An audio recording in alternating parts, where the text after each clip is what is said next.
Season's greetings and welcome to Wings to Fly Dream Audio and ASMR's Read-aloud of A Christmas Carol by Charles Dickens.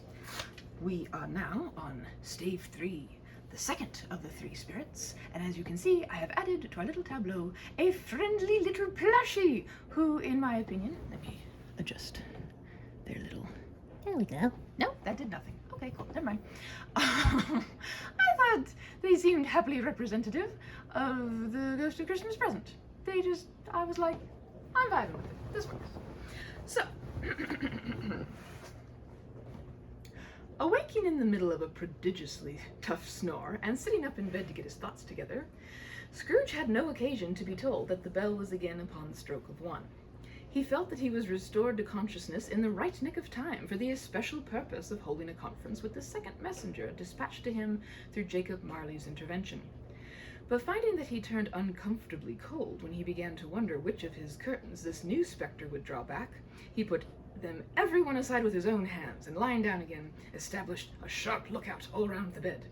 For he wished to challenge the spirit on the moment of its appearance, and did not wish to be taken by surprise and made nervous. Poor Scrooge. He's having a hard day. Gentlemen of the free and easy sort, who plume themselves on being acquainted with a move or two, and being usually equal to the time of day, express the wide range of their capacity for adventure by observing that they are good for anything, from pitch and toss to manslaughter, between which opposite extremes, no doubt, there lies a tolerably wide and comprehensive range of subjects. Yeah. Without venturing for Scrooge quite as heartily as this, I don't mind calling on you to believe that he was ready for a good broad field of strange appearances, and that nothing between a baby and a rhinoceros would have astonished him very much. Charles Dickens, delightful author. Now, being prepared for almost anything, he was not by any means prepared for nothing, and consequently, when the bell struck 1, and no shape appeared, he was taken with a violent fit of trembling. 5 minutes, 10 minutes, a quarter of an hour went by, yet nothing came. All this time he lay upon his bed, the very core and center of a blaze of ruddy light, which streamed upon it when the clock proclaimed the hour, and which, being only light, was more alarming than a dozen ghosts, as he was powerless to make out what it meant or would be at, and was sometimes apprehensive that he might be, at that very moment, an interesting case of spontaneous combustion, without having the consolation of knowing it. That's funny, because spontaneous combustion... Hold on, am I right? Is that the phrase?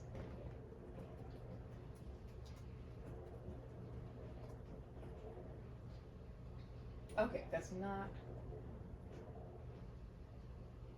not the phrase that I was thinking of, but yeah, it's just, okay, oh, because it's combustion. Anyway, there's a funny phrase that I thought it might be, but I can't think of what it is. It's what people used to think that, like, created life, just like, poof, they didn't really get, like how, like, people didn't used to know, like back in the Middle Ages and everything, they didn't know that butterflies were, butterflies and moths came from caterpillars and larvae.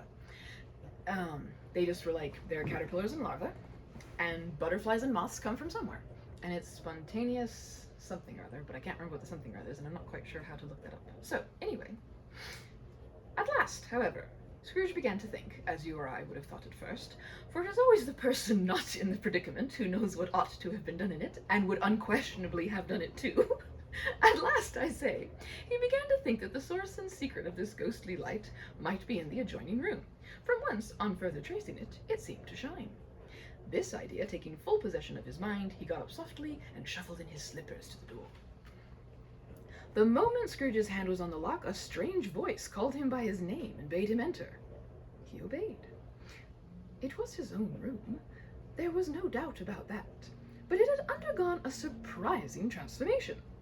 The walls and ceilings were so hung with living green that it looked a perfect grove, from every part of which bright gleaming berries glistened. The crisp leaves of holly, mistletoe, and ivy reflected back the light, as if so many little mirrors went over.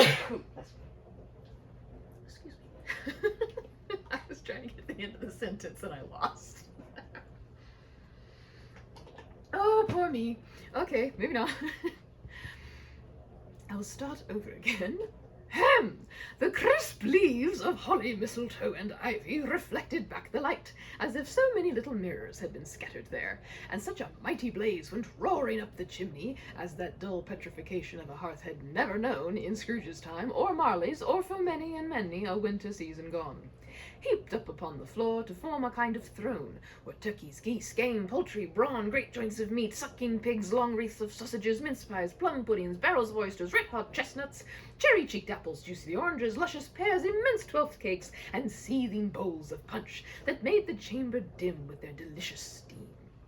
In an easy state upon this couch there sat a jolly giant, glorious to see, who bore a glowing torch in shape not unlike Plenty's horn, and held it up, high up, to shed its light on Scrooge as he came peeping round the door. "Come in!" exclaimed the ghost. "Come in, and know me better, man!" Scrooge entered timidly, and hung his head before the spirit. He was not the dogged Scrooge he had been, and though its eyes were clear and kind, he did not like to meet them. "I am the ghost of Christmas Present," said the spirit. "Look upon me!" Scrooge reverently did so. It was clothed in one simple deep green robe or mantle, bordered with white fur. This garment hung so loosely on the figure that its capacious breast was bare, as if disdaining to be warded or concealed by any artifice. Its feet, observable beneath the ample folds of the garment, were also bare, and on its head it wore no other covering than a holly wreath set here and there with shining icicles. Its dark brown curls were long and free as its genial face, its sparkling eye, its open hand, its cheery voice, its unconstrained demeanor, and its joyful air. Girded round its middle was an antique scabbard, but no sword was in it, and the ancient sheath was eaten up with rust. "You have never seen the like of me before!" exclaimed the spirit. "Never," Scrooge made answer to it. "Have never walked forth with the younger members of my family, meaning, for I am very young, my elder brothers born in these later years?" pursued the phantom. "I don't think I have," said Scrooge. I am afraid I have not. Have you many brothers, spirit?" "More than 1800, said the ghost. "A tremendous family to provide for," muttered Scrooge. The ghost of Christmas Present rose. "Spirit," said Scrooge submissively, "conduct me where you will. I went forth last night on compulsion, and I learnt a lesson which is working now. Tonight, if you have aught to teach me, let me profit by it." "Touch my robe." Scrooge did as he was told, and held it fast. Holly, mistletoe, red berries, ivy, turkeys, geese, game, poultry, brawn, meat, pigs, sausages, oysters, pies, puddings, fruit, and punch all vanished instantly. So did the room, the fire, the ruddy glow, the hour of night, and they stood in the city streets on Christmas morning, where, for the weather was severe, the people made a rough but brisk and not unpleasant kind of music in scraping the snow from the pavement in front of their dwellings, and from the tops of their houses, whence it was mad delight to the boys to see it come plumping down into the road below, and spitting into artificial little snowstorms. The house fronts looked black enough, and the windows blacker, contrasting with the smooth white sheet of snow upon the roofs, and with the dirtier snow upon the ground, which last deposit had been ploughed up in deep furrows by the heavy wheels of carts and wagons, furrows that crossed and recrossed each other hundreds of times where the great streets branched off, and made intricate channels hard to trace in the thick yellow mud and icy water. The sky was gloomy, and the shortest streets were choked up with a dingy mist, half-thawed, half-frozen, whose heavier particles descended in a shower of sooty atoms, as if all the chimneys in Great Britain had, by one consent, caught fire, and were blazing away to their dear hearts' content. There was nothing very cheerful in the climate, or the town, and yet there was an air of cheerfulness abroad that the clearest summer air and brightest summer sun might have endeavoured to diffuse in vain. Also, by the way, we've got the dishwasher going. Yes, I'm trying to make the spirit of Christmas Present talk with a Scottish accent, and I don't know that I'm doing particularly well. But anywho, this seemed just a jolly sort of way to approach him, and he just is a jolly sort of fellow. I've got the dishwasher running, so ambiance! Anyway, for the people who were shoveling away on the housetops were jovial and full of glee, calling out to one another from the parapets, and now and then exchanging a facetious snowball, better-natured missile far than many a wordy jest, laughing heartily if it went right, and not less heartily if it went wrong. The poulterers' shops were still half open, and the fruiterers were radiant in their glory. There were great round pot-bellied baskets of chestnuts, shaped like the waistcoats of jolly old gentlemen, lolling at the doors and tumbling out into the street in their apoplectic opulence. That is incredible. That is an incredible phrase. Apoplectic opulence. Oh my goodness, I love the delightful writing. There were ruddy, brown-faced, broad-girthed Spanish onions, shining in the fatness of their growth like Spanish friars, and winking from their shelves in big picture in wanton slyness as the girls as they went by, and glanced demurely at the hung-up mistletoe. There were pears and apples clustered high in blooming pyramids. There were bunches of grapes made, in the shopkeeper's benevolence, to dangle from conspicuous hooks, that people's mouths might water gratis as they passed. There were piles of filberts, mossy and brown, recalling in their fragrance ancient walks among the woods, and pleasant shufflings ankle-deep through withered leaves. There were Norfolk biffins, squab and swarthy, sitting off the yellow of the oranges and lemons. Those are apples. And in the great compactness of their juicy persons, urgently entreating and beseeching to be carried home in paper bags and eaten after dinner. The very gold and silver fish, set forth among these choice fruits in a bowl, though members of a dull and stagnant-blooded race, appeared to know that there was something going on, and to a fish went gasping round and round their little world in slow and passionless excitement. The grocers, nearly closed, with perhaps 2 shutters down or 1, but through those gaps such glimpses! It was not alone that the scales descending on the counter made a merry sound, or that the twine and roller parted company so briskly, or that the canisters were rattled up and down like juggling tricks, or even that the blended scents of tea and coffee were so grateful to the nose, or even that the raisins were so plentiful and rare, the almonds so extremely white, the sticks of cinnamon so long and straight, the other spices so delicious, the candied fruits so caked and spotted with molten sugar as to make the coldest lookers-on feel faint, and subsequently bilious. Nor was it that the figs were moist and pulpy, or that the French plums blushed in modest tartness from their highly decorated boxes, or that everything was good to eat and in its Christmas dress, but the customers were all so hurried and so eager in the hopeful promise of the day that they tumbled up against each other at the door, crashing their wicker baskets wildly, and left their purchases upon the counter, and came running back to fetch them, and committed hundreds of the like mistakes in the best humor possible, while the grocer and his people were so frank and fresh that the polished hearts with which they fastened their aprons behind might have been their own, worn outside for general inspection and for Christmas dolls to peck at if they chose. So dolls are birds, polished hearts with which they fastened their aprons behind. What?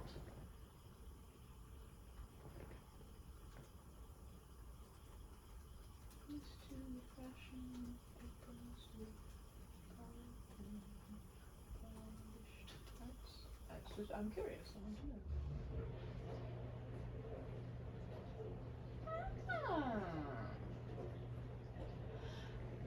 Yeah, people have historically fashioned aprons with heart-shaped motifs, often as part of folk art traditions or as a popular retro style. That is adorable. Yeah, and dolls are crows, aren't they?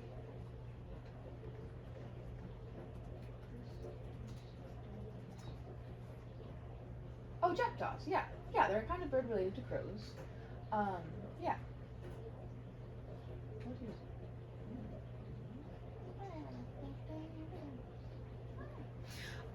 Yes, okay, so, yeah, so there's the hearts that their aprons are fashioned with, are polished and therefore shiny, and so little jackdaws, little crows come up and go, "Owen."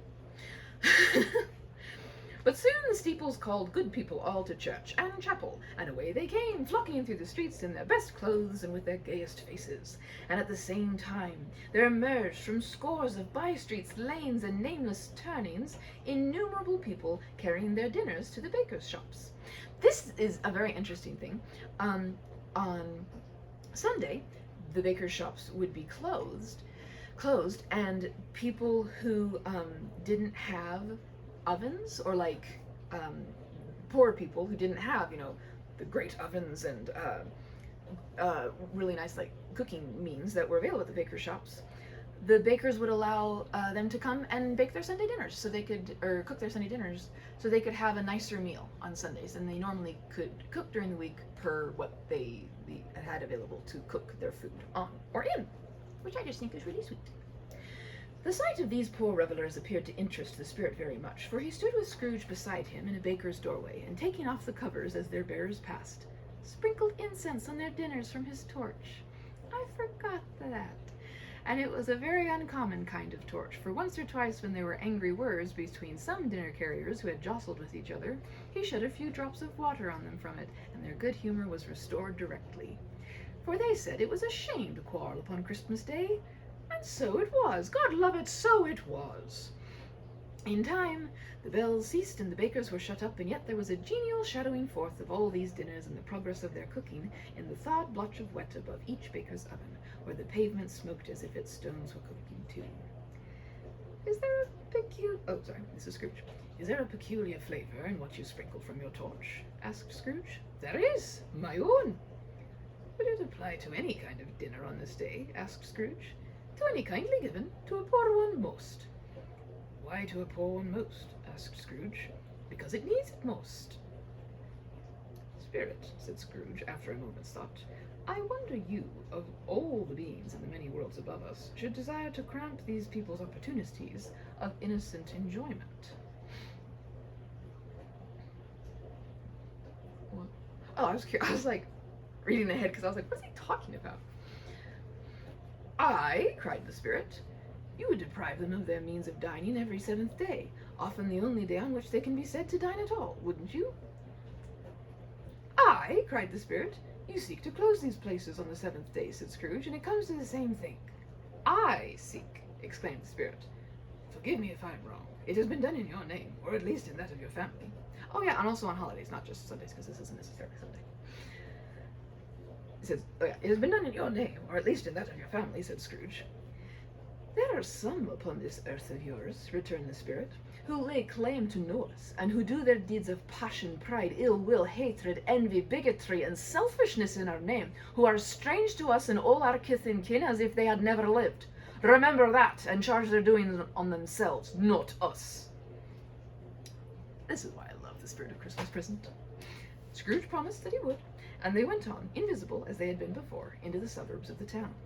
It was a remarkable quality of the ghost, which Scrooge had observed at the baker's, that notwithstanding his gigantic size, he could accommodate himself to any place with ease, and that he stood beneath a low roof quite as gracefully and like a supernatural creature as it was possible that he could have done in any lofty hall.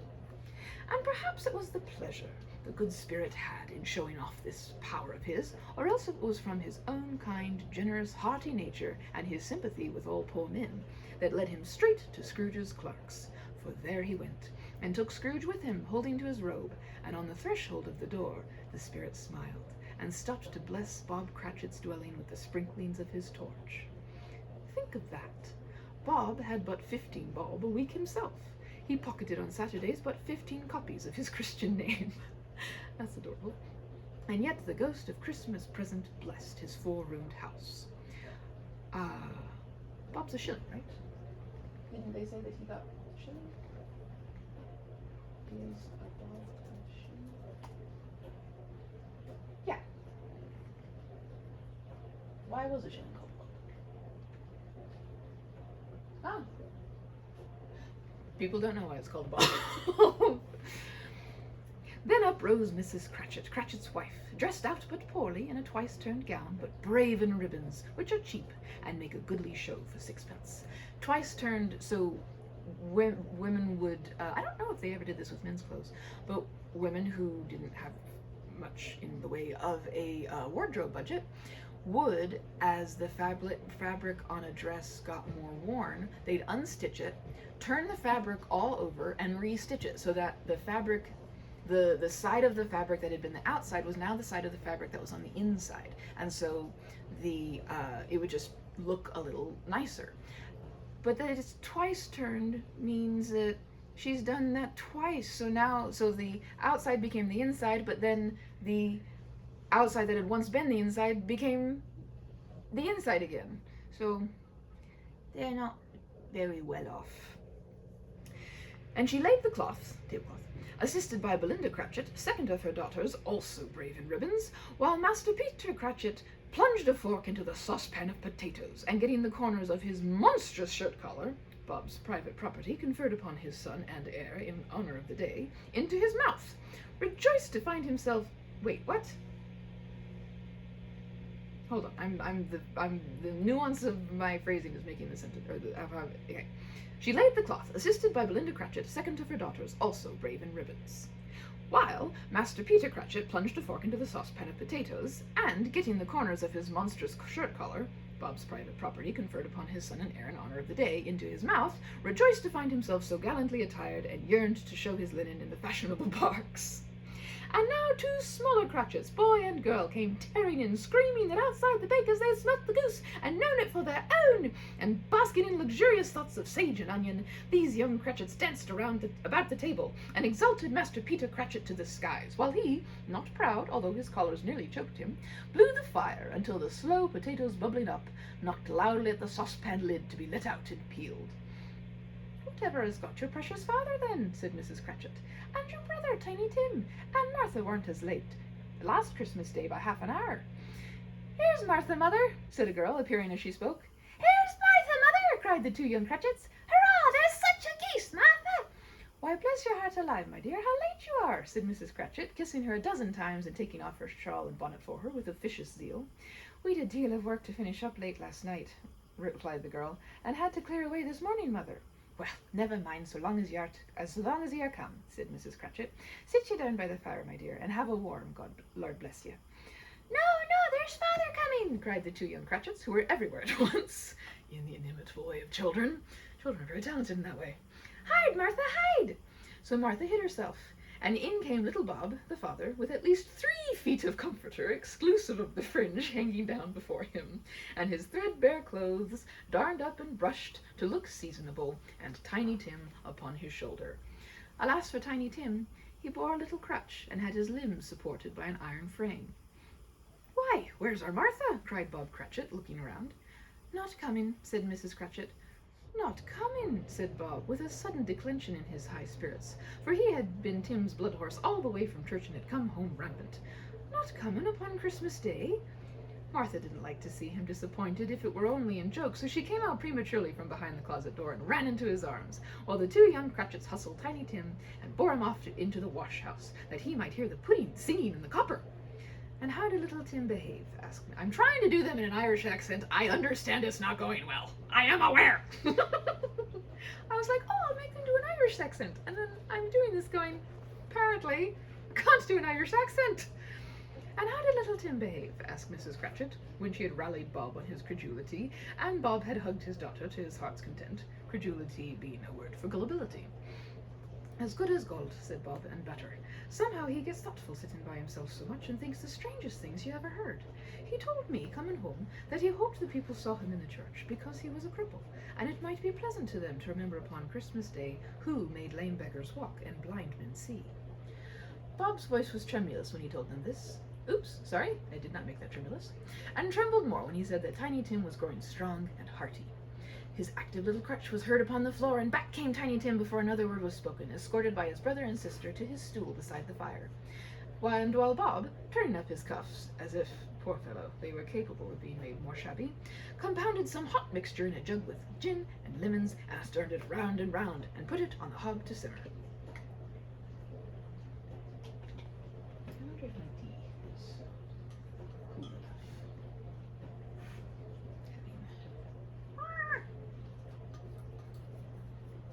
What's the tea again? It's that those flowers that start with an H, but it's not hyacinth. It's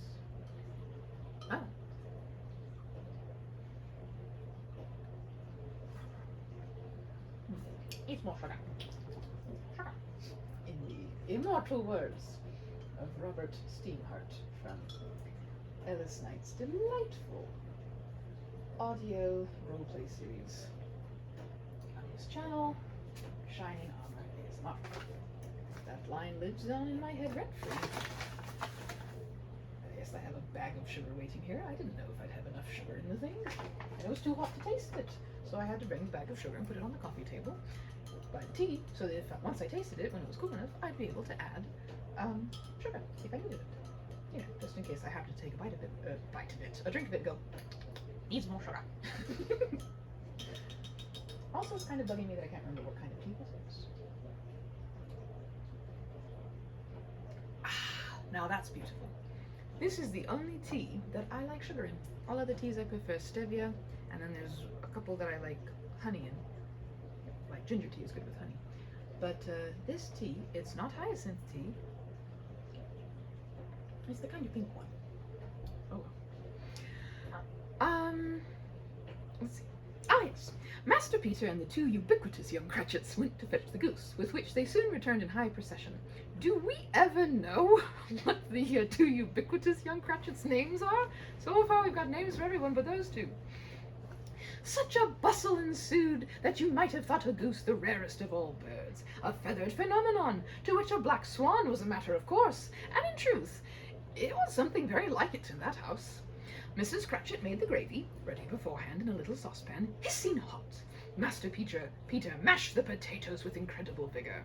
Miss Belinda sweetened up the applesauce. Oh, that must be the little one. Nope. That's the second of the daughters. We already met her. She is also brave in ribbons. What are the names of the two little short ones? I want to know their names. Whatever. Miss Belinda sweetened up the applesauce. Martha dusted the hot plates. Bob took Tiny Tim beside him in a tiny corner at the table. The two young Cratchits set chairs for everybody, not forgetting themselves, and mounting guard upon their posts, crammed spoons into their mouths, lest they should shriek for goose before their turn came to be helped. I love these babies. At last, the dishes were set on, and grace was said. It was succeeded by a breathless pause, as Mrs. Cratchit, looking slowly all along the carving knife, prepared to plunge it in the breast. But when she did, and when the long-expected gush of stuffing issued forth, one murmur of delight rose all round the board, and even Tiny Tim, excited by the two young Cratchits, beat on the table with the handle of his knife and feebly cried, "Hurrah!" There never was such a goose. Bob said he didn't believe there was ever such a goose cooked. Its tenderness and flavor, size and cheapness were the themes of universal admiration. Eked out by the applesauce and mashed potatoes, it was a sufficient dinner for the whole family. Indeed, as Mrs. Cratchit said with great delight, surveying one small atom of a bone upon the dish, they hadn't ate it all at last. Yet everyone had had enough, and the youngest Cratchits in particular were steeped in sage and onion to the eyebrow. We just never know their names, do we? That is so funny. But now, the plates being changed by Miss Belinda, Mrs. Cratchit left the room alone, too nervous to bear witnesses, to take the pudding up and bring it in. So the pudding was like this little boiled dessert thingy. Suppose it should not be done enough. Suppose it should break in turning out. Suppose somebody should have got over the wall of the backyard and stolen it while they were merry with the goose. A supposition at which the two young Cratchits became livid. All sorts of horrors were supposed. Hello! A great deal of steam. The pudding was out of the copper. A smell like a washing day. That was the cloth. A smell like an eating house and a pastry cook's next door to each other with a laundress's next door to that. That was the pudding. In half a minute, Mrs. Cratchit entered, flushed but smiling proudly, with the pudding like a speckled cannonball, so hard and firm, blazing in half a quartern of ignited brandy, and bedight with Christmas holly stuck into the top. "Oh, what a wonderful pudding," Bob Cratchit said, and calmly, too, that he regarded it as the greatest success achieved by Mrs. Cratchit since their marriage. Mrs. Cratchit said that now the weight was off her mind, she would confess that she had had her doubts about the quantity of flour. Everybody had something to say about it, but nobody said or thought it was at all a small pudding for a large family. It would have been flat heresy to do so. Any Cratchit would have blushed to hint at such a thing. At last, the dinner was all done. The cloth was cleared, the hearth swept, and the fire made up. The compound in the jug being tasted and considered perfect, apples and oranges were put up on the table and a shovelful of chestnuts on the fire. Then all the Cratchit family drew round the hearth in what Bob Cratchit called a circle, meaning half a waddle, and at Bob Cratchit's elbow stood the family display of glass, 2 tumblers and a custard cup without a handle. These held the hot stuff from the jug, however, as well as golden goblets would have done, and Bob served it out with beaming looks, while the chestnuts on the fire sputtered and crackled noisily. Then Bob proposed, "A Merry Christmas to us all, my dears. God bless us," which all the family re-echoed. "God bless us, everyone," said Tiny Tim, the last of all. He sat very close to his father's side upon his little stool. Bob held his withered little hand in his as if he loved the child and wished to keep him by his side and dreaded that he might be taken from him. Spirit, said Scrooge. Why do I keep wanting to call him Scrooge or something? Scrooge, with an interest he had never felt before. Tell me if Tiny Tim will live. I see a vacant... Okay, now oh, this is bad. Now I've got Irish and Scottish accents in the same chapter when I tend to mix those two sometimes. I have made great life decisions. La, la, la, la. Okay, Scottish accent. Channel Scottish accent. I do have Irish blood in me, but no Scottish. Also English. And Welsh.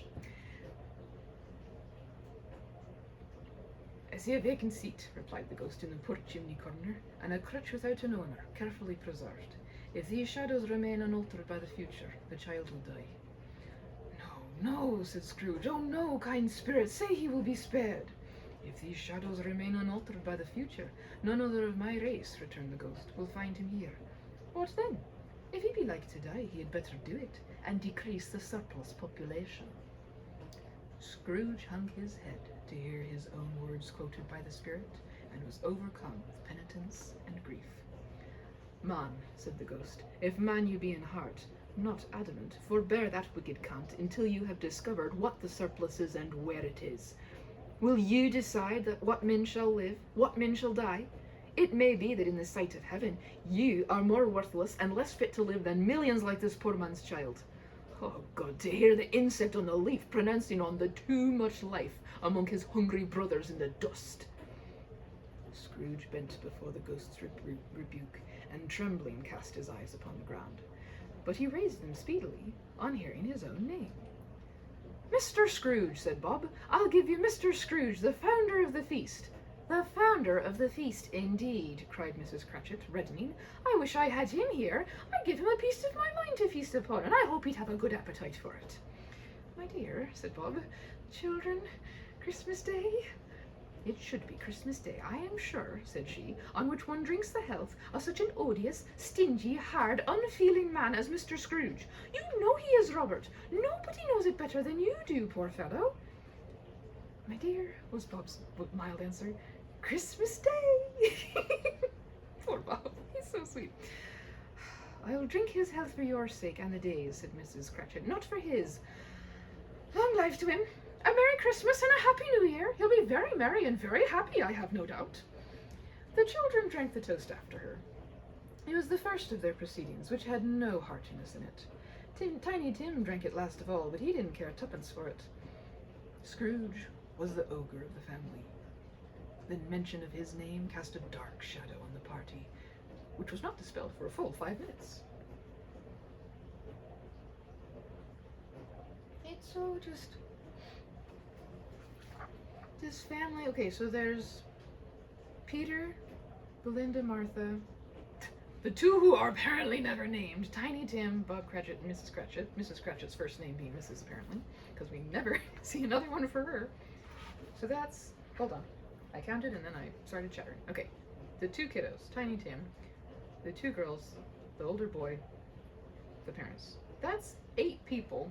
They have 3 little things to drink out of. And so they pour it full of punch, and then they just pass it around and share it. I love to Cratchit.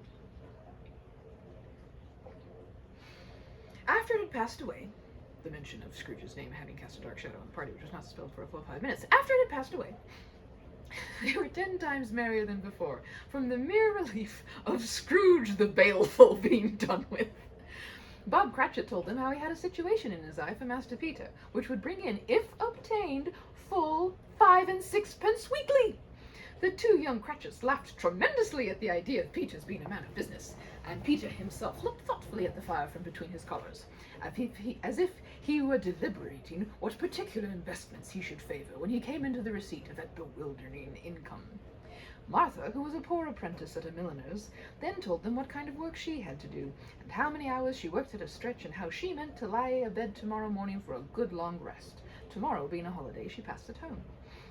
Also, how she had seen a countess and a lord some days before, and how the lord was much about as tall as Peter, at which Peter pulled his collars up so high that you couldn't have seen his head if you had been there. All this time the chestnuts and the jug went round, and by they had a song about a lost child travelling in the snow from Tiny Tim, who had a plaintive little voice and sang it very well indeed. There was nothing of high mark in this. They were not a handsome family, they were not well dressed, their shoes were far from being waterproof, their clothes were scanty, and Peter might have known, and very likely did, the inside of a pawnbroker's. But they were happy, grateful, pleased with one another, and contented with the time, and when they faded and looked happier yet in the bright sprinklings of the spirit's torch at parting, Scrooge had his eye upon them, and especially on Tiny Tim, until the last. By this time it was getting dark, and snowing pretty heavily, and as Scrooge and the spirit went along the streets, the brightness of the roaring fires in kitchens, parlours, and all sorts of rooms was wonderful. Here the flickering of the blaze showed preparations for a cozy dinner, with hot plates baking through and through before the fire, and deep red curtains ready to be drawn to shut out cold and darkness. There all the children of the house were running out into the snow to meet their married sisters, brothers, cousins, uncles, aunts, and to be the first to greet them. Here again were shadows on the window blind of guests assembling, and there a group of handsome girls, all hooded and fur-booted, and all chattering at once, tripping lightly off to some near neighbour's house, where, woe upon the single man who saw them enter, artful witches, well they knew it, in a glow! How cute! Oh, they look so amazing! Ah, they're going to catch the eye of any single man. Adorable. But if you had judged from the numbers of people on their way to friendly gatherings, you might have thought that no one was at home to give them welcome when they got there. Instead of every house expecting company and piling up its fires half-chimney high, blessings on it, how the ghost exulted! How it bared its breadth of breast, and opened its capacious palm, and floated on, outpouring with a generous hand its bright and harmless mirth on everything within its reach.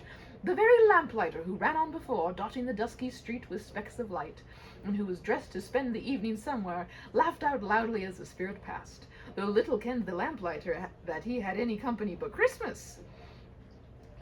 Kenned meaning little did he know. And now, I'm not at any point meaning to be like patronizing if I'm like explaining a word. I'm just like, that's a word that I wouldn't have necessarily known what it meant, or I'm looking up words that I still don't know what they mean. But that I wouldn't have necessarily known what it meant years ago. So you all may be all quite familiar with the vocabulary and speaking of the time. But just in case, I try to be a hat for Big Sissy. And now, without a word of warning from the ghost, they stood upon a bleak and desert moor, where monstrous masses of rude stone were cast about, as though it were the burial place of giants, and water spread itself wheresoever it listed, or would have done so, but for the frost that held it prisoner, and nothing grew but moss and furze and coarse rank grass. Okay, we found one. I want to know what furze is when it's spelt with Z. F-U-R-Z-E. What is this? Oh, it's another term for gorse. There's never any point in yelling. Wreck it around. I am so sorry. If anybody's using this to sleep too, and my just buffoonery just now, if that made it a little more difficult, I'm very, very sorry. Okay. Yes, so nothing grows on this moor but moss and furze, or gorse, and coarse rank grass. Down in the west, the setting sun had left a streak of fiery red, which glared upon the desolation for an instant, like a sullen eye, and frowning lower, lower yet, was lost in the thick gloom of darkest night. "What place is this?" asked Scrooge. "A place where miners live, who labour in the bowels of the earth," returned the spirit. "But they know me. See?" A light shone from the window of a hut, and swiftly they advanced toward it. Passing through the wall of mud and stone, they found a cheerful company assembled round a glowing fire. An old man and woman, with their children, and their children's children, and another generation beyond that, all decked out gaily in their holiday attire. The old man, in a voice that seldom rose above the howling of the wind upon the barren waste, was singing them a Christmas song. It had been a very old song when he was a boy, and from time to time they all joined in the chorus. So surely as they raised their voices, the old man got quite blithe and loud, and so surely as they stopped, his vigor sank again. The spirit did not tarry here, but bade Scrooge hold his robe, and passing on above the moor, sped whither? Not to see, to see! To Scrooge's horror, looking back, he saw the last of the land, a frightful range of rocks behind them, and his ears were deafened by the thundering of water as it rolled and roared and raged among the dreadful caverns it had worn, and fiercely tried to undermine the earth.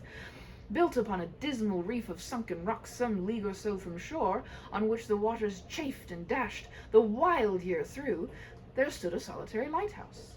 Great heaps of seaweed clung to its base, and the storm birds, born of the wind one might suppose, as seaweed of the water, rose and fell about it like the waves they skimmed. But even here, 2 men who watched the light had made a fire that through the loophole in the thick stone wall shed out a ray of brightness on the awful sea.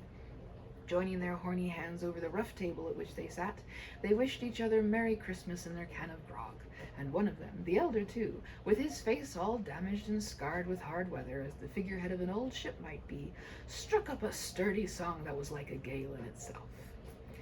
Horny hands meaning, calloused. Again the ghost sped on above the black and heaving sea, on and on, until being far away, as he told Scrooge, from any shore, they lighted on a ship. They stood beside the helmsman at the wheel, the lookout in the bow, the officers who had the watch, dark ghostly figures in their several stations, but every man among them hummed a Christmas tune, or had a Christmas thought, or spoke below his breath to his companion of some bygone Christmas day, with homeward hopes belonging to it. And every man on board, waking or sleeping, good or bad, had a kinder word for another on that day than on any day in the year, and had shared to some extent in its festivities, and had remembered those he cared for at a distance, and had known that they delighted to remember him.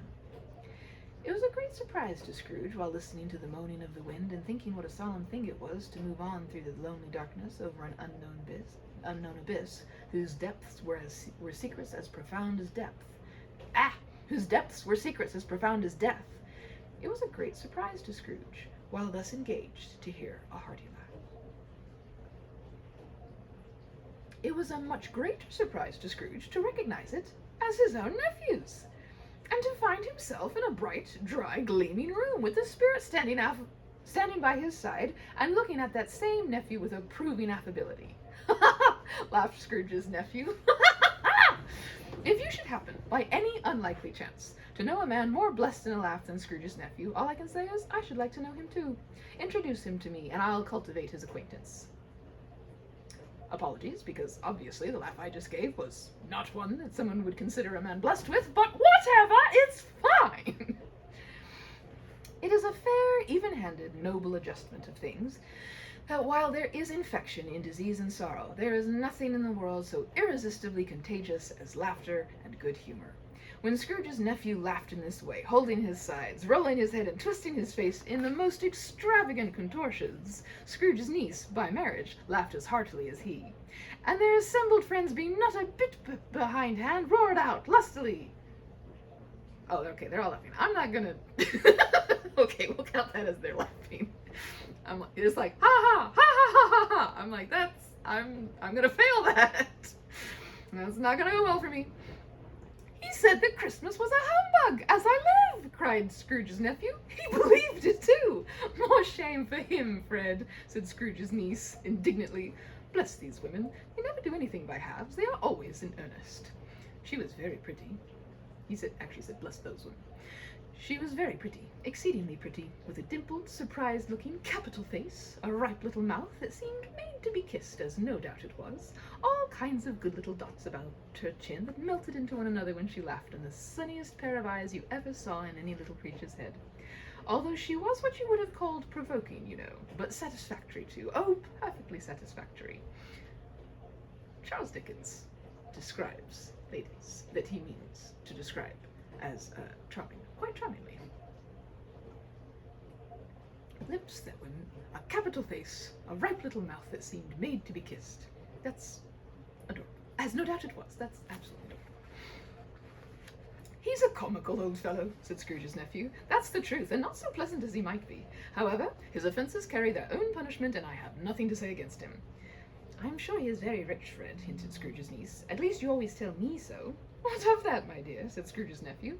"His wealth is of no use to him. He don't do any good with it. He don't make himself comfortable with it. He hasn't the satisfaction of thinking that he is ever going to benefit us with it." "I have no patience with him," observed Scrooge's niece. Scrooge's niece's sisters and all the other ladies expressed the same opinion. "Oh, I have," said Scrooge's nephew. "I am sorry for him. I couldn't be angry with him if I tried. Who suffers by his ill whims? Himself, always. Here, he takes it into his head to dislike us, and he won't come and dine with us. What's the consequence? He don't lose much of a dinner." "Indeed, I think he loses a very good dinner," interrupted Scrooge's niece. Everybody else said the same, and they must be allowed to have been competent judges, because they had just had dinner, and with the dessert upon the table, were clustered round the fire by lamplight. "Well, I am very glad to hear it," said Scrooge's nephew, "because I haven't any great faith in these young housekeepers. What do you say, Topper?" "Rude!" Topper had clearly got his eye upon one of Scrooge's nieces and sisters, for he answered, "So we never get to know Scrooge's niece's name?" This is just so funny to me, as somebody who just labors over naming people in, my writings and stuff. Not that that's, necessarily a good or thing. I'm just laughing because he's just over here, just Scrooge's nephew, whom we know is called Fred, but we never hardly hear called Fred, and then Scrooge's niece, and I don't think we ever learn her name. We get to know Topper's name, but not Scrooge's niece's sister's name. Well, we will take into account that we at least know how Scrooge's niece looks, and we don't know how any of the guys look, so we'll take that as the balance there. Topper had clearly got his eye upon one of Scrooge's niece's sisters, for he answered that a bachelor was a wretched outcast, who had no right to express an opinion on the subject. Whereat Scrooge's niece's sister, the plump one with the lace tucker, not the one with the roses, blushed. "Do go on, Fred," said Scrooge's niece, clapping her hands. "He never finishes what he begins to say. He is such a ridiculous fellow." Scrooge's nephew revelled in another laugh, and as it was impossible to keep the infection, and as it...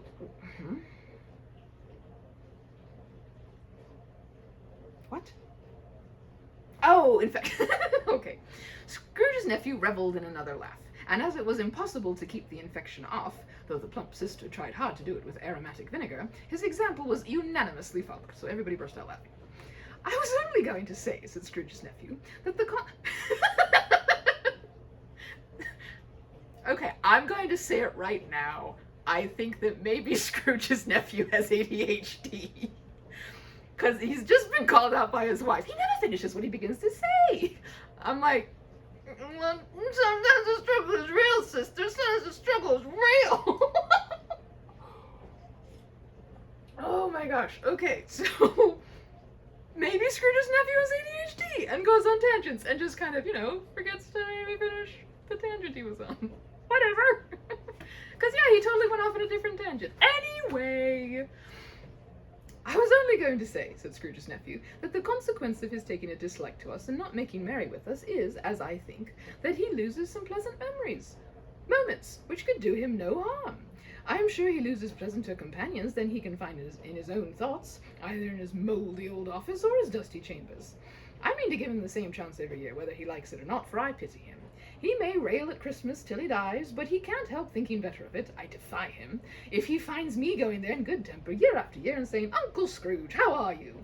If it only puts him in the vein to leave his poor clerk £50, that's something, and I think I shook him yesterday. It was their turn to laugh now at the notion of his shanking. No, at the notion that, because that means, never mind. Violence, at the notion of his shaking Scrooge, but being thoroughly good-natured, and not much caring what they laughed at, so they laughed at any rate, he encouraged them in their merriment and passed the bottle joyously.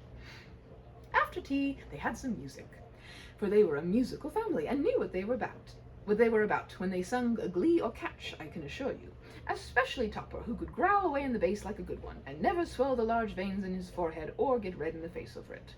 Scrooge's niece played well upon the harp, and played among other tunes a simple little air, a mere nothing, you might learn to whistle it in 2 minutes, which had been familiar to the child who fetched Scrooge from the boarding school, as he had been reminded by the ghost of Christmas past.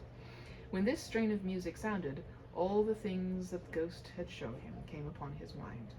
He softened more and more, and thought that if he could have listened to it often years ago, He might have cultivated the kindnesses of life for his own happiness with his own hands, without resorting to the sexton's spade that buried Jacob Marley.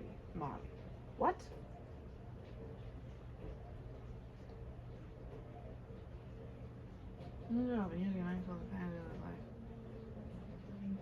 I don't know why, but I do not understand what that sentence is saying, and maybe I'm just tired. Okay, what's glee or catch?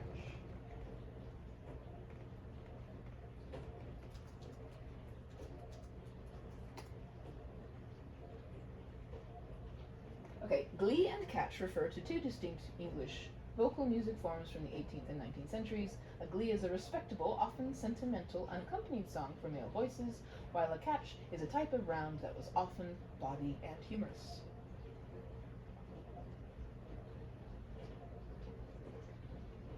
Okay.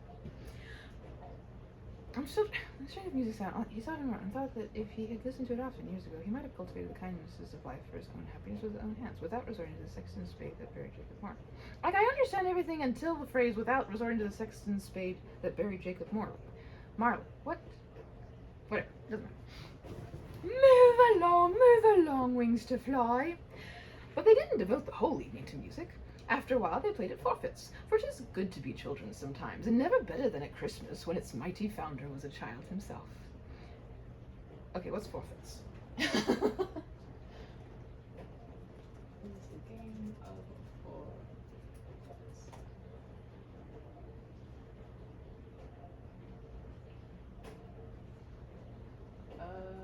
Okay, yeah, Victorian games.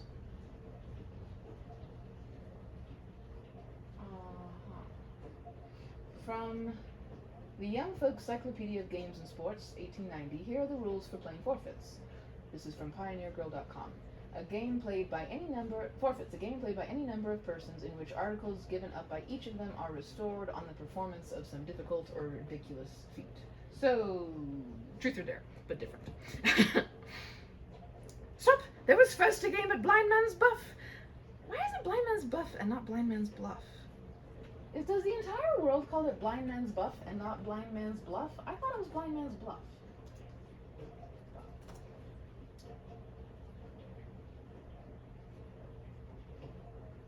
Okay, Blind Man's Buff, or Blind Man's Bluff, this is from Wikipedia, is a variant of tag in which the player who is blindfolded. Oh, the traditional name of the game is Blind Man's Buff, where the word buff is used in its older sense of a small push. Okay. Oh, that makes sense. Okay, so there was first a game at Blind Man's Buff. Of course there was. And I no more believe Topper was really blind than I believe he had his eyes in his boots. My opinion is that it was a done thing between him and Scrooge's nephew, and that the ghost of Christmas Present knew it. The way he went after that plump sister in the lace tucker was an outrage on the credulity of human nature. Knocking down the fire irons, tumbling over the chairs, bumping up against the piano, smothering himself amongst the curtains. Wherever she went, there went he. He always knew where the plump sister was. He wouldn't catch anybody else. If you had fallen up against him, as some of them did, and stood there, he would have made a feint of endeavouring to seize you, which would have been an affront to your understanding, and would have instantly sidled off in the direction of the plump sister. She often cried out that it wasn't fair, and it really was not. But when at last he caught her, when, in spite of all her silken rustlings and her rapid flutterings past him, he got her into a corner whence there was no escape, then his conduct was the most execrable, for his pretending not to know her, his pretending that it was necessary to touch her headdress, and further to assure himself of her identity by pressing a certain ring upon her finger, and a certain chain about her neck, was vile, monstrous. No doubt she told him her opinion of it, when, another blind man being in office, they were so very confidential together, behind the curtains. I love how he describes flirting. That's so cute. Ah, abominable man, teasing the lady whom he was crushing on. No doubt she was quite offended about all of it, when they were behind the curtains, happy and cozy together. Scrooge's niece was not one of the Blind Man's Buff party, but was made comfortable with a large chair and footstool in a snug corner, where the ghost and Scrooge were close behind her. But she joined in the forfeits, and loved her love to admiration with all the letters of the alphabet. Likewise, at the game of how, when, and where she was very great, and to the secret joy of Scrooge's nephew, beat her sisters hollow, though they were sharp girls too, as Topper could have told you. There might have been 20 people there, young and old, but they all played, and so did Scrooge, for wholly forgetting in the interest he had in what was going on, that his voice made no sound to their ears, he sometimes came out with his guess quite loud, and very often guessed right, for the sharpest needle, best Whitechapel, warranted not to cut the eye, was not sharper than Scrooge, blunt as he took it in his head to be. The ghost was greatly pleased to find him in this mood, and looked upon him with such favour that he begged like a boy to be allowed to stay until the guests departed. But this, the spirit said, could not be done. "Here is a new game," said Scrooge. "1 half-hour, spirit, only one." It was a game called Yes and No, where Scrooge's nephew had to think of something, and the rest must find out what, he only answering to their questions yes or no, as the case was. The brisk fire of questioning to which he was exposed elicited from him that he was thinking of an animal, a live animal, rather a disagreeable animal, a savage animal, an animal that growled and grunted sometimes, and talked sometimes, and lived in London, and walked about the streets, and wasn't made of show of, and wasn't led by anybody, and didn't live in a menagerie, and was never killed in a market, and was not a horse or an ass or a cow or a bull or a tiger or a dog or a pig or a cat or a bear. At every fresh question that was put to him, this nephew burst into a fresh roar of laughter, and was so inexpressibly tickled that he was obliged to get up off the sofa and stamp. At last, the plump sister followed. I love again! We don't know her name! She's just the plump sister. Ah, well, as a woman who is not precisely tiny, thank you for the representation, Mr. Charles Dickens, but you could have given her a name. Just saying. I have found, at last the plump sister, falling into a similar state, cried out, "I have found it out! I know what it is, Fred! I know what it is!" "What is it?" cried Fred. "It's your Uncle Scrooge!" Which it certainly was. Admiration was the universal sentiment, though some objected that the reply to "Is it a bear?" ought to have been yes, inasmuch as an answer in the negative was sufficient to have diverted their thoughts from Mr. Scrooge, supposing they had ever had any tendency that way. "He has given us plenty of merriment, I am sure," said Fred, "and it would be ungrateful not to drink his health. Here is a glass of mulled wine, ready to our hand at the moment, and I say, Uncle Scrooge! Well, Uncle Scrooge!" they cried. "A Merry Christmas and a Happy New Year to the old man, wherever he is," said Scrooge's nephew. "He wouldn't take it from me, but may he have it, nevertheless. Uncle Scrooge." Uncle Scrooge had imperceptibly become so gay and light of heart that he would have pledged the unconscious company in return, and thanked them in an inaudible speech if the ghost had given him time. But the whole scene passed off in the breath of the last words spoken by his nephew, and he and the spirit were again upon their travels. Much they saw, and far they went, and many homes they visited, but always with a happy end. The spirit stood beside sick beds, and they were cheerful. On foreign lands, and they were close at home. By struggling men, and they were patient in their greater hope. By poverty, and it was rich. In almshouse, hospital, and jail, in misery's every refuge. Where the vain man in his little brief authority had not made fast the door and barred the spirit out, he left his blessing, and taught Scrooge his precepts. It was a long night, if it were only a night, but Scrooge had his doubts of this, because the Christmas holidays appeared to be condensed into the space of time they passed together. It was strange, too, that while Scrooge remained unaltered in his outward form, the ghost grew older, clearly older. Scrooge had observed this change, but never spoke of it until they left a children's 12th night party, when, looking at the spirit as they stood together in an open place, he noticed that its hair was grey. 12th night party? I know 12th night as the Shakespeare 12th night. Oh, I read 12th night. 12th night the Shakespeare play comes up. Really? Maybe I should have said party at the end of it. It's a festive celebration marking the end of the Christmas season, traditionally held on January 5th. Oh, okay, so that's why. Oh, okay. I was like, he must be talking about I forgot the 12 days of Christmas. Okay. So Scrooge is thinking that they've been going on for like 12 days. I think it'd be fun to have a longer holiday celebration.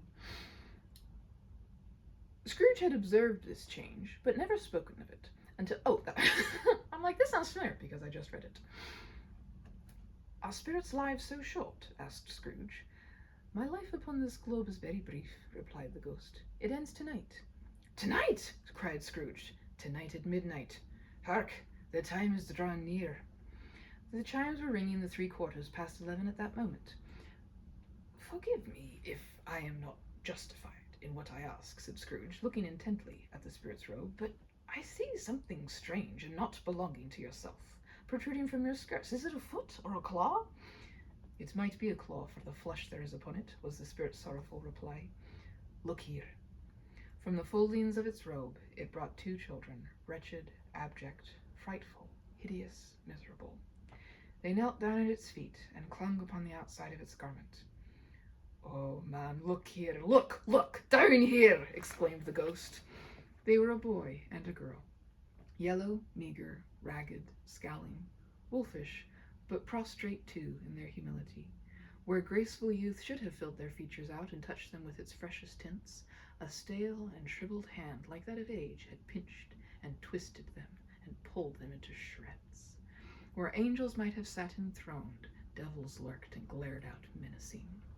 No change, no degradation, no perversion of humanity in any grade through all the mysteries of wonderful creation has monsters half so horrible and dread. Scrooge started back, appalled. Having them shown to him in this way, he tried to say they were fine children, but the words choked themselves rather than be parties to a lie of such enormous magnitude. Spirit, are they yours? Scrooge could say no more. They are man's, said the spirit, looking down upon them. And they cling to me, appealing from their fathers. This boy is ignorance. This girl is want. Beware them both in all of their degree, but most of all beware this boy, for on his brow I see that written which is doom, unless the writing be erased. Deny it, cried the spirit, stretching out its hand toward the city. Slander those who tell it ye. Admit it for your factious purposes, and make it worse, and bide the end.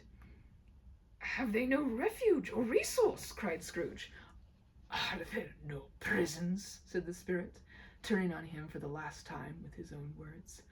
Are there no workhouses? The bell struck 12. Scrooge looked about him for the ghost, and saw it not. As the last stroke ceased to vibrate, he remembered the prediction of old Jacob Marley, and lifting up his eyes, beheld a solemn phantom, draped and hooded, coming like a mist along the ground towards him.